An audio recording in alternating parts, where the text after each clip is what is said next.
Hi friends, నేను advocate NVR Lakshmi Rajani alias PSS Devi, AP high court free legal service for లేడీస్కి నేను fee తీసుకోనండి.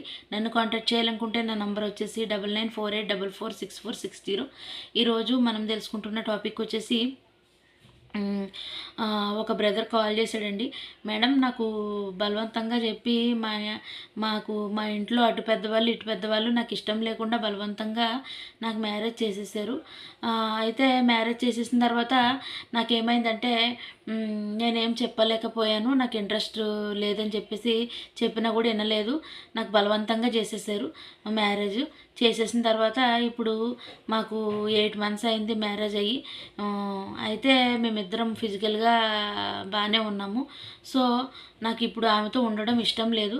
నేను వివాహం అనేది రద్దు కోరుతూ ఏమైనా పిటిషన్ వేసుకోవడానికి అవకాశం ఉంటుందా, లేదా డైవర్స్ వేసుకోవాలా అని చెప్పేసి అడుగుతున్నాడు. అలాగే అమ్మాయి 3rd month ప్రెగ్నెంట్ అని కూడా చెప్పాడు.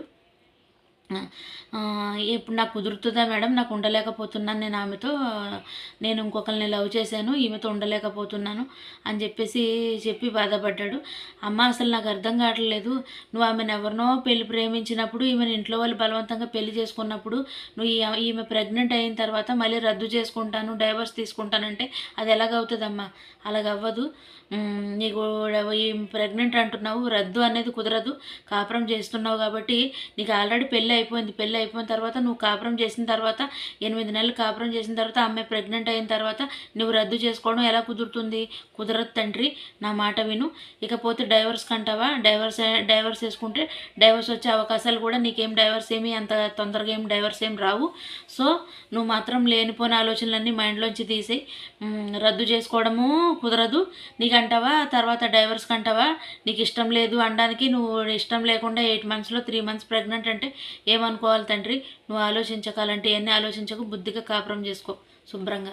లేనిపోయిన ఆలోచనలన్నీ మైండ్లోంచి తీసే. ఆ అమ్మాయిని మైండ్లో పెట్టుకుని మరి భార్యతో కాపురం చేసి ఇప్పుడు ఆ అమ్మాయి ప్రెగ్నెంట్ అయిన తర్వాత ఆ అమ్మాయిని వదిలేస్తానంటే ఎలా కుదురుతుందమ్మా? తప్పు, చాలా పాపం అది. అలాంటి పనులు చేయకు.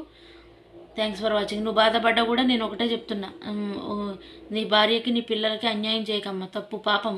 ఏదో జరిగింది, మోసం చేసో ఏదో అయింది, పెళ్ళి అయిపోయింది కదా. అయిపోయిన తర్వాత ఇంకా కాపురం చేసావు కదా, ఇష్టమో నష్టమో కష్టమో, ఇప్పుడు సుఖంగా మళ్ళీ ఎదురాగా అడ్జస్ట్ అయ్యి కాపురం చేసుకో. ఓకేనా? Thanks for watching.